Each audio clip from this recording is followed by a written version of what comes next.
Foreclosures, and specifically, this is pre-foreclosures. When I say foreclosures, this is properties that are either behind on payments or listed as an NED, a notice of election and demand, okay, an NED.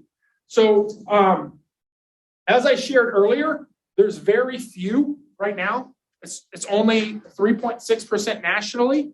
There are areas like Vegas is getting creamed right now. Like Vegas foreclosures are way high because there's a second home market, right? So if you have 3 houses and you just lost your job at Twitter and you can't get hired at Facebook and Amazon, you're freaking out and you have only enough money to make one house payment.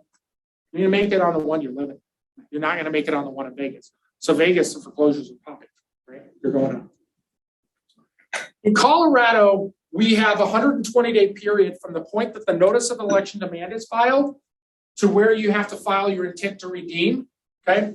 I should say it's 110 to 120 days from the NED to the trustee sale. It can't be shorter. The problem is people don't reach out until they're really close to the sale date. And then you're in a really difficult position. So the name of the game with pre-foreclosures is building a relationship with them and building trust, right? So I teach a class, it's a 2-hour CE credit class. It's actually on the schedule for December called 7 Options for Distressed Homeowners. That's what this is about, okay? Now, the training for that is also in the app, just for the record. The shorter version, the long 2-hour version. Yeah, you got to do the class. Okay, but there's another trick to this. If you live in an HOA, condo, townhouse, whatever, and you have a choice between making your house payment or your HOA payment, what choice do they make? House payment. The house payment. So they're not an NED, but are they in financial distress? Yes, because well, depending on the HOA, but yes, yeah, they could be. So what does the HOA do to protect themselves? Is it a lien or they file a lien. What? Somebody said something? Mike did. Mike! I said file a lien. Yeah, they file a lien.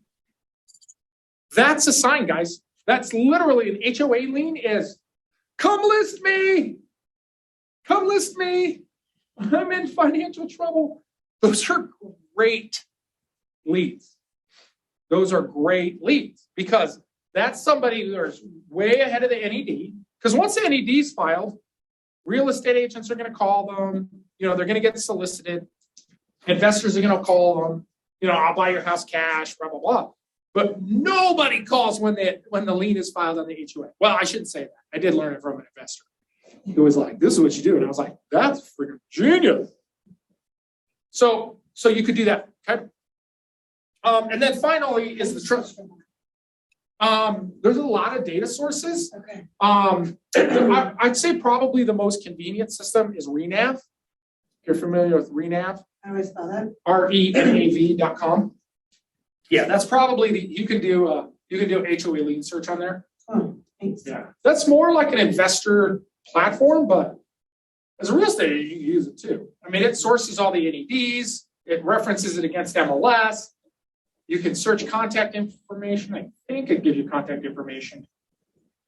I don't remember if it does that or not. So it's been a bit. Okay. Any questions so far on foreclosures? If you really want to learn that, come to the 7 Options class or for distressed homeowners, 2-hour CE. Like that's where we're going to get really in how to talk to somebody, how to get them through that, whatever. The video on foreclosures on the Trio app is actually the exact same scripting, which is I'm here to help you retain your home.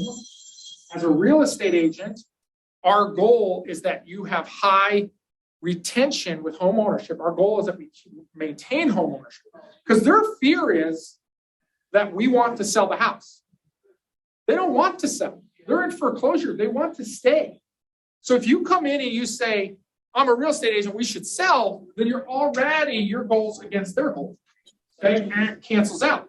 But if you say, I have 7 options, 5 of which are going to allow you to stay here,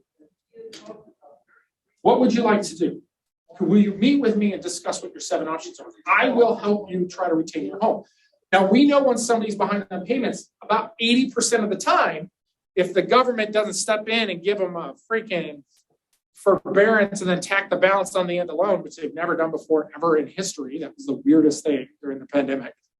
That wasn't even possible. Right. Like you realize, like Right. that wasn't even a thing.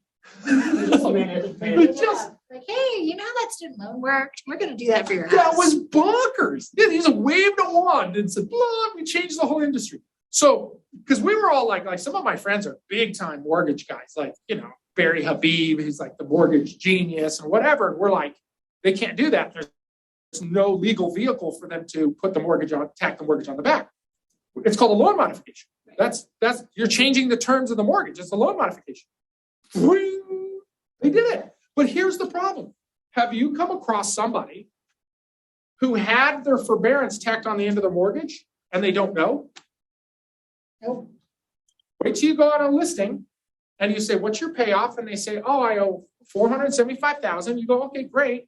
And then you order the title or the O&E, and there's a $60,000 second lien, government lien on the property. It's called a silent second. There's no payments.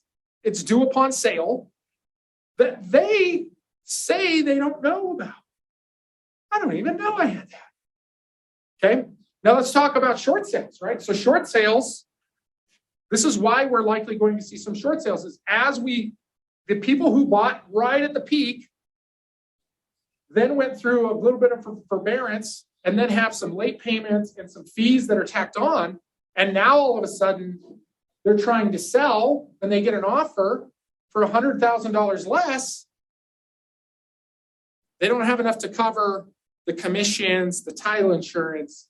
And now you have to negotiate with the mortgage company or companies a lesser payoff. Guys, we're right there. We're right there. There's short sales happening right now. And there's going to be a lot more of them, right? There's going to be a lot more.